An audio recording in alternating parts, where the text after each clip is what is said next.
नमस्ते मित्रों। जिस प्रकार से हमारे समाज को जुआरी, नशेड़ी और चरित्रहीन बनाने का काम बड़े बड़े फिल्मी जगत के कलाकारों के माध्यम से, बड़े बड़े क्रिकेटरों के माध्यम से किया जा रहा है, क्या इस पर भी सुप्रीम कोर्ट का ध्यान जाएगा? क्या इस पर भी उसी प्रकार से सख्ती और उसी प्रकार से तीखी और तल्ख टिप्पणियां, जिस प्रकार से भ्रामक विज्ञापन को आधार बनाते हुए बाबा रामदेव जी को टारगेट किया गया और उनके 14 उत्पादों को गलत बताते हुए उनके उत्पादन पर रोक लगाई गई, उनके लाइसेंस को रद्द किया गया, क्या इसी प्रकार का तल्ख तेवर इंडियन मेडिकल एसोसिएशन के प्रति देखने को मिलेगा? क्योंकि 7 तारीख को सुनवाई होनी है। अब यह देखने वाली बात होगी। ऐसा मैं इसलिए कह रहा हूँ कि जिस प्रकार से बोलो जुआ केसरी का नाम लेकर के अक्षय कुमार, अजय देवगन और शाहरुख खान, हमारे फिल्मी कलाकार, बिमल इलायची के नाम पर बिमल गुटखा बेचने का काम कर रहे हैं, और जिस प्रकार अभी देखिए सलमान खान के द्वारा राजश्री पान मसाला, राजश्री इलायची के आड़ में बेचने का ऐड किया जा रहा है, क्या यह हमारे युवाओं को बर्बाद करने का काम नहीं कर रहे हैं?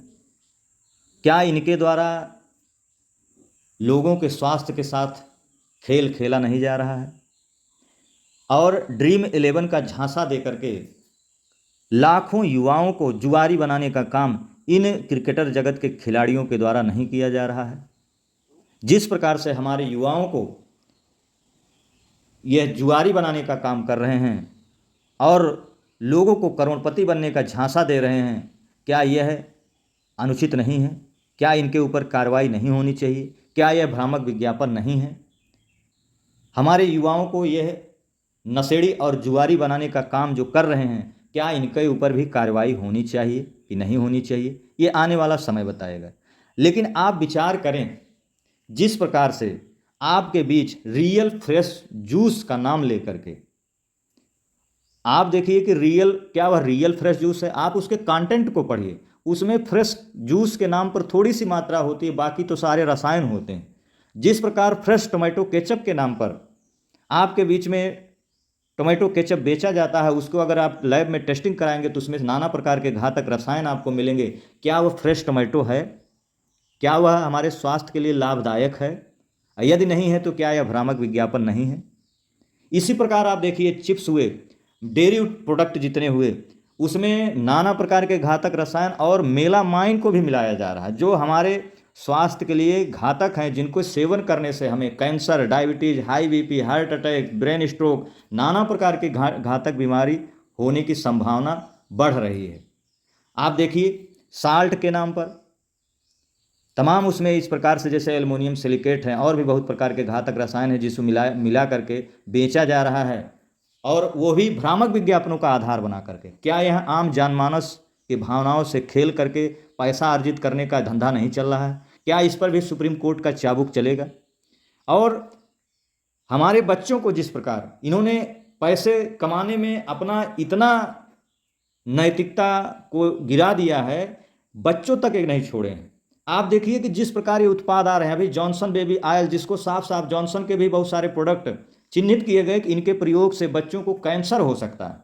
इसके अलावा चॉकलेट में आवश्यकता से अधिक शुगर मिलाई जा रही है, कैफीन की मात्रा ज़्यादा हो रही है, जिसके सेवन करने से बच्चे नशेड़ी हो रहे हैं, जिनकी हड्डियां कमज़ोर हो रही हैं, ब्रेन का ग्रोथ रुक जा रहा है। तो क्या यह हमारे देश के साथ खिलवाड़ नहीं किया जा रहा भ्रामक विज्ञापनों के नाम पर? इसके अलावा आप देखिए कि एक सेरेलैक नेस्ले कंपनी का प्रोडक्ट है, जिसमें ये डेवलप कंट्री में शुगर फ्री करके बेचते हैं, और यहाँ जो बेच रहे हैं उसमें आवश्यकता से अधिक चीनी होने के कारण हमारे बच्चों पर घातक परिणाम देखने को मिल रहा है। क्या यह भ्रामक विज्ञापन नहीं है? क्या यह भ्रामक विज्ञापनों के आधार पर हमें लूटने का काम, हमारे स्वास्थ्य के साथ खिलवाड़ करने का काम नहीं किया जा रहा है? इसके अलावा जितने भी हेल्थ ड्रिंक हैं आप देखिए, उसमें भी नाना प्रकार के घातक रसायन और आवश्यकता से अधिक चीनी मिलाई जा रही है। ऐसे 527 उत्पाद हैं जो पूरे भारत में, चाहे वो मसाला हो, चाहे वो तेल हो, चाहे वो चॉकलेट हो, चाहे वो नूडल हो, चाहे वो केचप हो, बहुत सारे ऐसे उत्पाद हैं। यानी 527 उत्पाद ऐसे हैं जिनको चिन्हित किया गया है कि यह खाने लायक नहीं है, लेकिन फिर भी हमारे देश में बड़े धड़ल्ले से बेचा जा रहा है, और बिकवाने का काम इन्हीं बड़े बड़े फिल्मी कलाकारों और इन्हीं बड़े बड़े खिलाड़ियों के द्वारा किया जा रहा है। क्या इन पर भी सुप्रीम कोर्ट की सख्ती देखने को मिलेगी। आप देखिए कभी हाल ही में नूडल्स बनाने वाली मैगी कंपनी, जिसमें पाया गया कि उसमें हानिकारक रसायन है और उसमें लेड की मात्रा काफ़ी ज़्यादा है और बहुत ऐसे सारे तत्व हैं जिनके खाने से बच्चों के स्वास्थ्य पर बुरा प्रभाव पड़ रहा है। यह स्वास्थ्य के लिए अनुकूल नहीं है। भारत में जिस प्रकार की मिलावटी वस्तुओं का एक बाजार बनता जा रहा है, भारत में बड़े धड़ल्ले से मिलावटी उत्पाद बेचे जा रहे हैं, क्या इस पर भी सुप्रीम कोर्ट का हंटर चलेगा? क्या इस पर भी सुप्रीम कोर्ट ध्यान देगा? यही नहीं, जिस प्रकार से आप देखिए कि हमारे यहाँ पर जो भी दवाएं हैं उस पर भी जिस प्रकार से प्रिंट रेट कुछ और रहता है और उसका वास्तविक मूल्य कुछ और रहता है।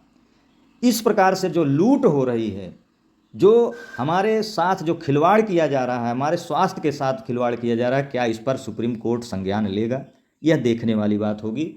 आने वाले समय में यदि इसको रोका नहीं गया तो वह दिन दूर नहीं जब भारत में लोग नकली दवाओं को खाने के कारण, नकली खाद्य पदार्थों को खाने के कारण नाना प्रकार की घातक बीमारियों से मरेंगे। और ये केवल आम जनमानस ही नहीं मरेंगे, उन नेताओं के बच्चों भी मरेंगे, वो नेता भी मरेंगे और वह जितने भी सुप्रीम कोर्ट पर बैठे हुए लोग हैं वह भी इससे अछूते नहीं हैं, क्योंकि उनका भी कहीं न कहीं से खाद्य पदार्थ, कहीं न कहीं से दवा इन्हीं मार्केट से आता है।